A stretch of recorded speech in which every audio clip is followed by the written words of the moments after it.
Dia, discípulos de Jesus. Bora estudar mais um dia sobre a palavra de Deus? Hoje nós vamos continuar estudando sobre a parábola do semeador. Eu estou aguardando o pessoal aqui na sala. Em 2 minutinhos iniciamos. Continue com a gente aqui. E se você está acordado, assistindo ao vivo, envia para algum amigo que você sabe que já acordou ou para que ele assista depois, tá bom? Então vamos juntos, estudando a palavra de Deus todos os dias para sermos cheios do Espírito Santo.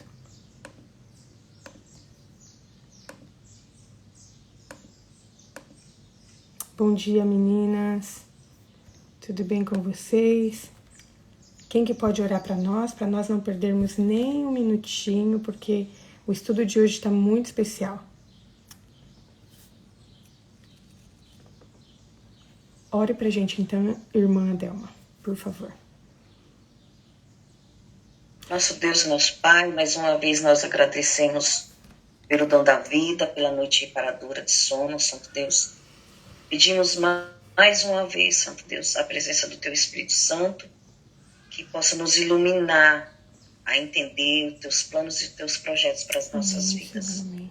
Direcionando o nosso dia, em nome de Jesus. Amém. Amém. Amém.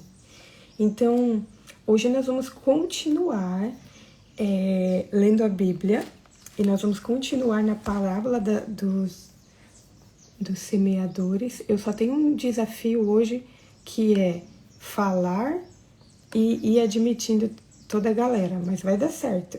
Se travar um pouquinho, sejam todos bem-vindos.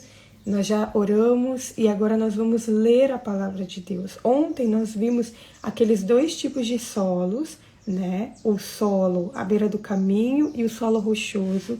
E hoje a gente vai continuar estudando sobre esse mais 2 tipos de solo que a parábola apresenta. E nós vamos estudar o que Jesus explicou sobre essa parábola. Nós temos pessoas aqui no Instagram. Seja bem-vinda, Lilian. Continue com a gente aqui estudando a Bíblia. Então nós vamos ler hoje o texto completo, tá? Nós vamos utilizar como base Mateus, capítulo 13, de versículos 1 a 23, mas lembrando que este relato também está em Marcos, capítulo 1, capítulo 4, versículo 1 a 20, e também está em Lucas, capítulo 8, versículos 4 a 10. Então vamos ler na íntegra, do versículo 1 até o 23, para nós entendermos o geral, o contexto geral a qual o que nós vamos estudar hoje está relacionado na Bíblia. Então diz assim, Mateus capítulo 13, versículos 1 a 23, diz assim: Naquele mesmo dia, Jesus saiu de casa e se assentou à beira-mar, e grandes multidões se reuniram em volta dele, de modo que entrou num barco e se assentou, e toda a multidão estava em pé na praia.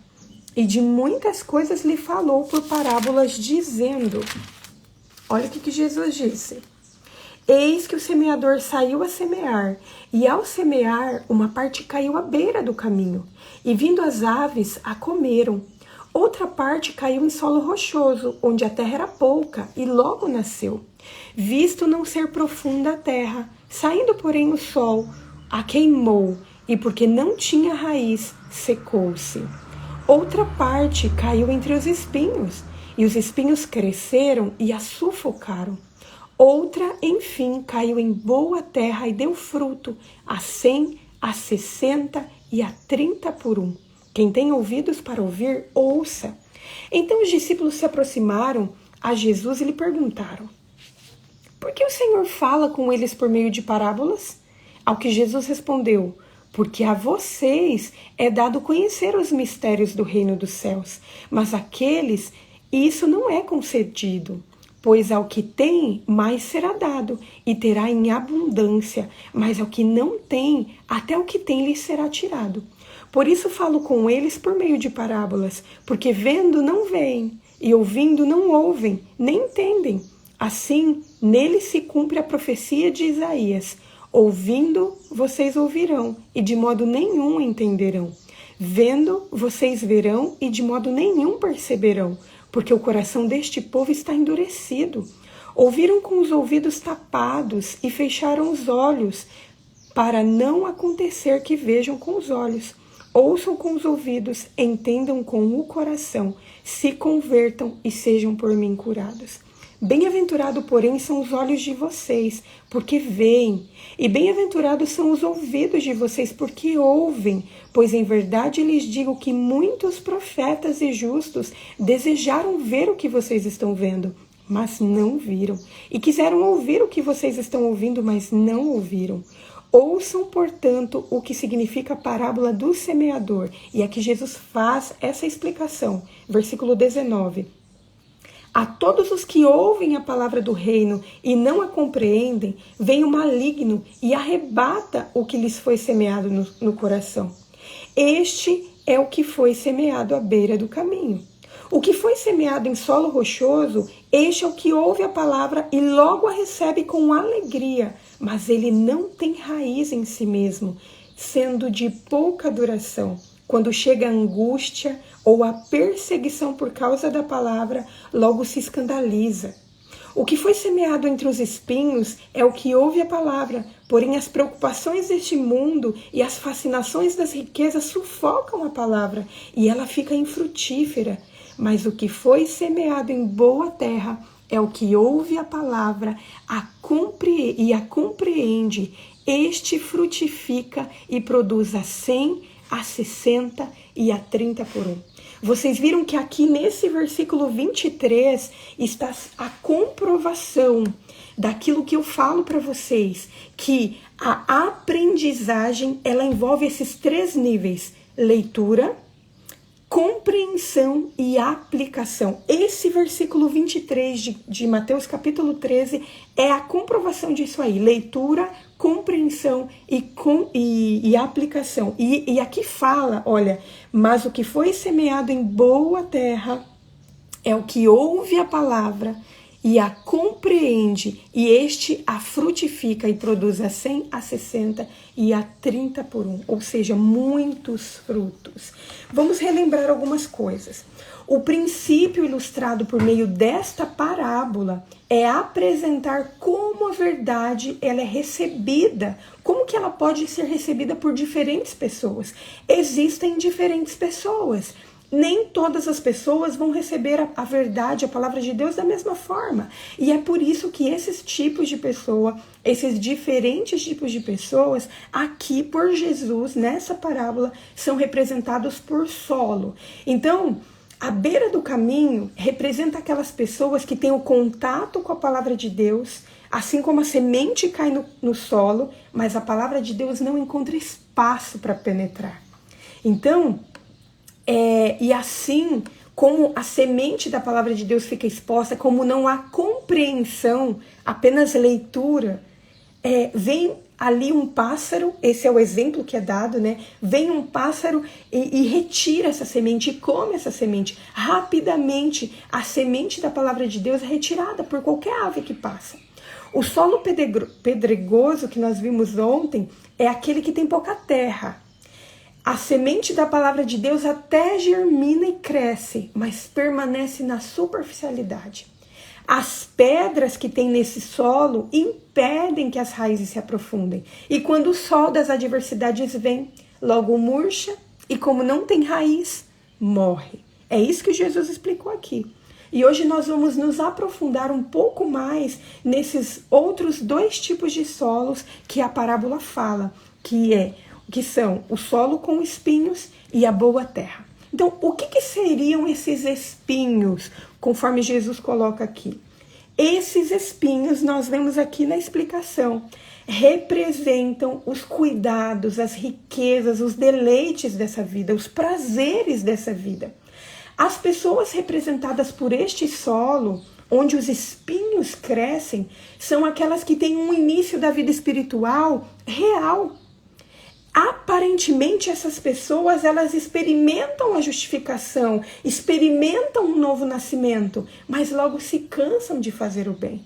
Logo são absorvidas pelo prazer desse mundo, pelos prazeres desse mundo, pela busca de suas atrações e deixam de eliminar da vida as tendências e os traços de caráter que favorecem a tentação.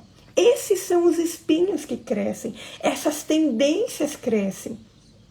Muitas das coisas que atraem esse tipo de ouvinte, representado pelo solo espinhoso, não são coisas prejudiciais em si. Muitas vezes nem são coisas erradas. E eu achei muito interessante isso, porque às vezes essas pessoas elas não estão fazendo coisas erradas em si. Aquilo que ela está fazendo não é proibido, mas aquilo torna a pessoa tão atraída por este mundo, pelos prazeres, que essa pessoa não tem tempo de se preparar para a eternidade. E eu sei que quando eu falei isso, muitas coisas vieram à mente de vocês. E eu acho que eu não preciso nem pontuar exemplos de coisas que roubam o nosso tempo, de coisas que tomam todo o nosso tempo a ponto de não deixar tempo para nos prepararmos para a eternidade. Esses são os espinhos falados nessa parábola. E assim, esses interesses seculares, eles impedem que o fruto do Espírito, que deve ser produzido na nossa vida como cristãos, são impedidos de nascer e de amadurecer. Até nasce, mas não cresce, não se desenvolve, não amadurece. E por falta de cultivo, aqui fala que seca e morre. Pessoas assim, elas não percebem que a religião em si não é justificação. Elas não percebem que a vida do cristão, a nossa vida, consiste essencialmente no processo de santificação. A nossa vida ela começa, mas todo o processo da nossa vida, tudo aquilo que envolve a nossa vida se chama processo de santificação. Então, várias coisas têm que ser deixadas de lado. A solução para pessoas assim é apenas uma: permitir que o agricultor arranque os espinhos, para que assim a semente brote e que volte a produzir frutos, para que se desenvolva para produzir frutos, né? E por fim, a parábola ela apresenta um tipo de solo bom. E daí eu fiquei pensando, será que esse tipo de solo representa aquelas pessoas boas? Só que quando a gente vai ver o que a Bíblia fala, né? A Bíblia fala que não existe ninguém bom. Esse tipo de solo aqui não significa que o coração do ser humano seja naturalmente bom. Isso não existe. Em Filipenses capítulo 2, versículo 13, lemos que Deus é quem efetua em nós tanto o querer quanto o efetuar, segundo a sua boa vontade. A terra aqui é tida como boa simplesmente porque permite que o arado da verdade arrume o que precisa ser arrumado e porque responde à influência do Espírito Santo. Então, vocês vão vendo que tudo vai fazendo sentido, que tudo vai se encaixando. E a Bíblia fala que este tipo de solo, que permite que o arado da verdade arrume e se torna em um solo bom, esse tipo de solo produz fruto.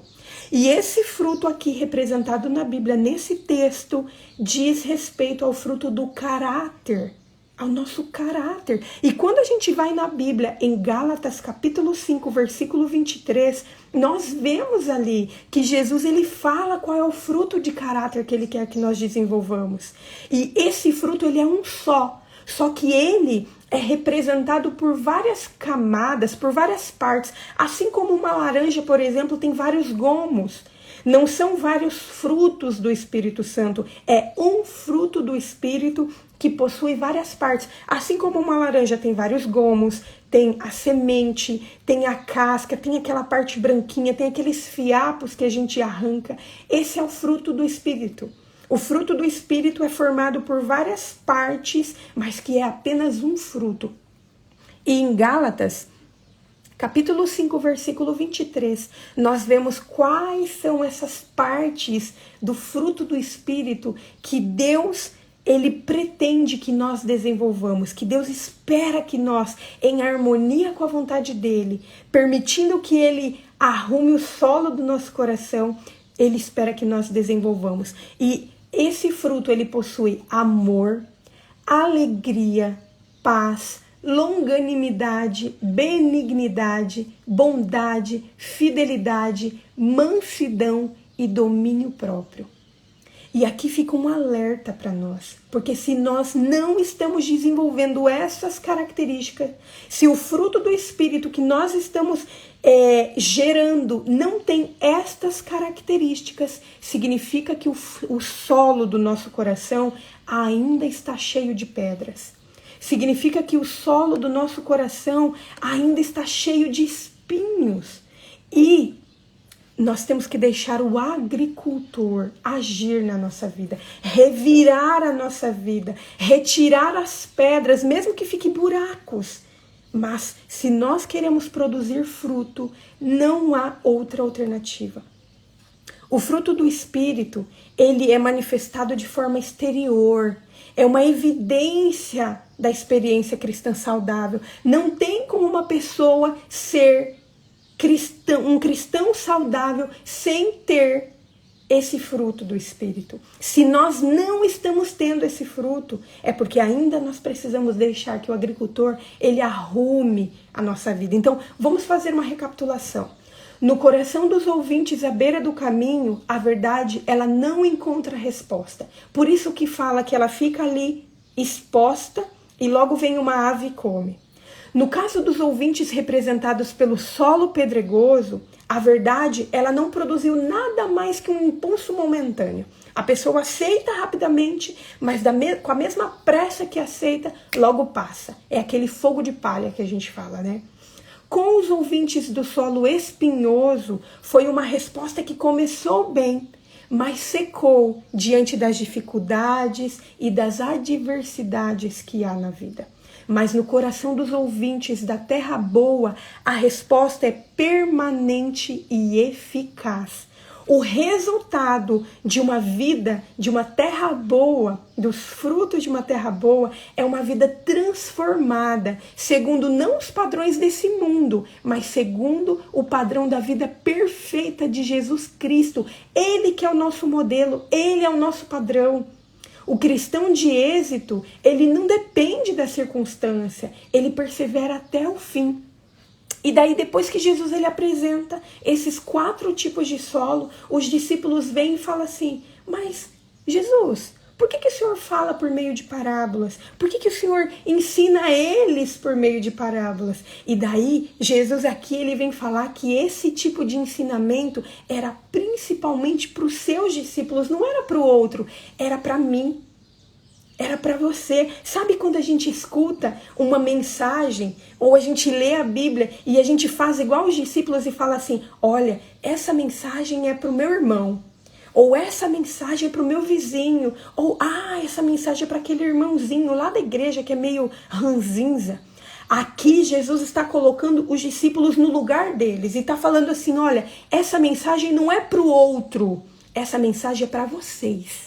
É para vocês. E olha o que ele fala. Ele apresenta aqui algumas coisas, algumas verdades que nós precisamos compreender.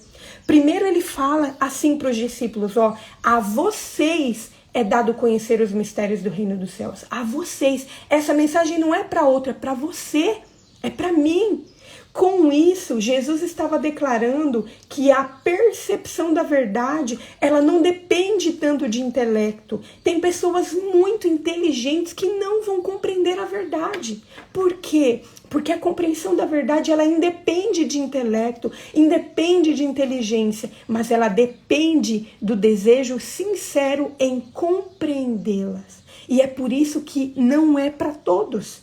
Não é para todos, e Jesus ele fala assim, tem pessoas que não vai compreender, mas não porque Deus escolhe alguns e não escolhe outros. É porque não há propósito em revelar a verdade para aqueles que não querem ter. Vocês conseguem entender? Até nisso está revelado o livre-arbítrio que Deus deixou lá no princípio quando nos criou. Cada um pode escolher o que quer da vida, cada pessoa pode escolher qual solo quer ser, mas não pode escolher qual fruto quer dar. Cada um de nós escolhemos qual solo a gente quer ser, qual solo do nosso coração a gente quer cultivar. Mas o que a gente não pode escolher são as consequências, são os resultados. Não é possível ter um resultado, ter fruto, ter um resultado conforme Deus espera, se nós não tivermos o solo preparado para isso. Então, por isso que ele declara assim, olha, pois ao que tem, mais lhe será dado, e terá em abundância, mas o que não tem, até o que tem lhe será tirado. Jesus aqui, ele quer que seus ouvintes compreendam que os que colocarem em prática as verdades que vão sendo reveladas, eles vão recebendo mais verdades. É por isso que, por exemplo, quando a gente conheceu o Evangelho, a gente conheceu, a gente ficou vislumbrado e a gente começou. Mas cada vez que a gente lê a Bíblia, parece que mais coisas vão sendo reveladas a nós. E aqui está se cumprindo isso que Jesus falou. Ao que tem, ao que recebe, ao que está disposto, ao que quer compreender as verdades de Deus, as verdades eternas, mais verdades eles serão reveladas. Elas receberão mais e mais. Quem é receptivo no sentido espiritual terá infinitamente mais benefício do que qualquer outro que não quer receber. Porque tem pessoas que não querem receber as coisas espirituais e essa é uma escolha delas. Só que os maravilhosos dons dos céus, eles só estão disponíveis para aqueles que desejam sinceramente e para aqueles que buscam sinceramente. E é por isso que na Bíblia está escrito, buscai, pois, em primeiro lugar, o reino de Deus.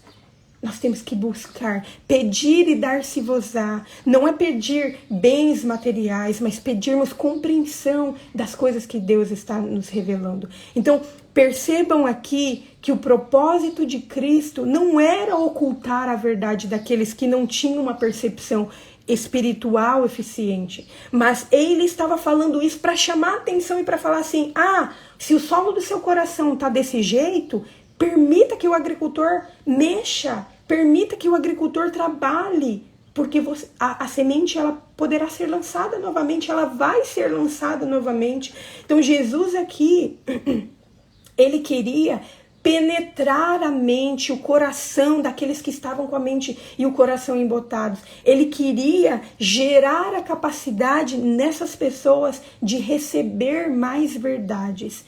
E a razão por que muitos não produzem frutos não está no semeador e nem na semente, mas no tipo de solo. O semeador era o mesmo, a qualidade da semente era a mesma. O que mudou foi o tipo de solo. Como que está o solo do seu coração? Como que nós temos recebido essa semente da verdade contida na palavra de Deus que nós temos estudado todos os dias? Será que o nosso coração, o solo da nossa vida, está como à beira do caminho, onde a palavra de Deus ela não tem encontrado espaço para penetrar e assim rapidamente é retirada por qualquer ave que passa? Ou será que o nosso coração, será que o solo da nossa vida está como aquele solo rochoso, onde tem terra, mas não é suficiente? Onde a semente da palavra, ela até germina e cresce, mas ela permanece na superficialidade. A gente se contenta simplesmente em ler a Bíblia, mas a gente se conforma em não compreendê-la. E dessa forma, essas rochas que a gente vai, essas pedras que a gente vai permitindo que permaneçam nesse solo, dessa forma, isso aí não permite que as raízes aprofundem. E quando o sol da adversidade vem, quando as circunstâncias aparecem, quando os problemas aparecem, logo murcha. E como não tem raiz, logo morre. Ou será que o solo da nossa vida está como aquele solo cheio dos espinhos, de espinhos, onde a nossa vida espiritual até tem um começo real? A gente experimentou a justificação, a gente experimentou um novo nascimento, mas nós fomos sufocados e nós permitimos que os prazeres dessa vida sufoquem a nossa vida, sufoque o nosso desenvolvimento. E assim nós não conseguimos produzir frutos. Nós estamos há tempos e tempos nascido e crescido, mas a gente não tem produzido frutos. Ou será que a nossa vida está como terra boa, onde a semente encontra lugar, nasce, cresce e produz muitos frutos? O que a gente tem que se lembrar é que o agricultor que lavra o solo é o mesmo. A semente que cai no solo é a mesma. O que fará a diferença é o solo que recebe. Se nós estamos percebendo que a nossa vida está como esses 3 solos iniciais, nós temos que permitir, nós temos que escolher e nós temos que permitir que o agricultor trabalhe na nossa vida. Nós temos que permitir que o Espírito Santo, ele utilize o arado na nossa vida, que prepare o solo do nosso coração para receber novamente essa semente da verdade que será lançada. E que a nossa escolha hoje seja de permitir que ele retire as pedras que há na nossa vida, para nós crescermos e produzirmos frutos. Que ele retire esses espinhos que há em nossa vida. Mas pode ser que enquanto essas pedras forem retiradas, pode ser que quando esses espinhos forem arrancados, pode ser que alguns buracos fiquem. Pode ser que a nossa vida ela seja revirada a tal ponto da gente até ter medo.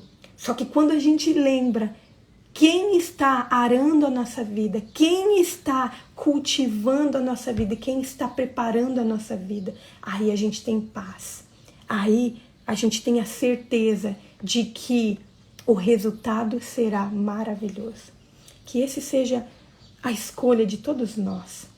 Que nós, nesse dia, aproveitemos para confessar a Deus os pecados que nós temos feito, aquilo que nós temos cultivado na nossa vida e que tem impedido que o fruto do Espírito nasça na nossa vida, seja produzido na nossa vida, e que nós permitamos que o agricultor ele haja na nossa vida de tal forma que ele prepare o que for preciso para que a semente do Evangelho germine, cresça e produza frutos. Vamos orar? Querido Deus, nós te louvamos, Senhor, porque mais um dia o Senhor falou ao nosso coração. Nós te louvamos, ó Pai, porque nós temos visto a cada dia que o Senhor está mostrando para nós quais as pedras que nós temos que permitir que o Senhor tire da nossa vida, quais os espinhos que nós temos que permitir que o Senhor arranque da nossa vida, porque o Senhor quer que nós tenhamos um solo bom, um solo saudável para receber a semente do Teu Evangelho, ó Pai. Senhor, por favor, ó Pai, nos ajude mesmo que tenhamos medo, mesmo que fiquemos inseguros, que nós entreguemos a nossa vida em Tuas mãos, a ponto de deixar que o Senhor faça a obra, continue a obra que o Senhor começou em nossa vida. Senhor, aqui estamos em um grupo que participamos ao mesmo tempo, mas tem muitas pessoas que vão assistir depois. Por favor, Senhor, fale ao coração delas também, assim como o Senhor tem falado ao nosso. A nossa vida é Tua e nós queremos produzir fruto não para essa terra, mas para o reino eterno, Pai. Nós nos colocamos em Tuas mãos, colocamos a nossa vida em Tuas mãos, colocamos o nosso dia em Tuas mãos. E fazemos isso não porque merecemos coisa alguma, mas fazemos isso em nome de Jesus. Amém, Senhor. Amém. Queridos, Deus abençoe a todos. Amanhã nós continuamos e vamos estudar sobre mais uma parábola. Aqueles que ainda não estão com o guia que eu fiz, que é gratuito, me mandem uma mensagem para eu enviar. Isso ajuda vocês a se anteciparem, a estudarem antecipado para a gente discutir aqui, tá bom? Que Deus abençoe, um ótimo dia e continuemos juntos, nos enchendo da palavra de Deus para sermos cheios do Espírito Santo. Tchau, tchau. Que Deus abençoe vocês. Amanhã estaremos juntos às 5 da manhã e vamos estudar mais uma parábola de Jesus, que é a parábola da candeia.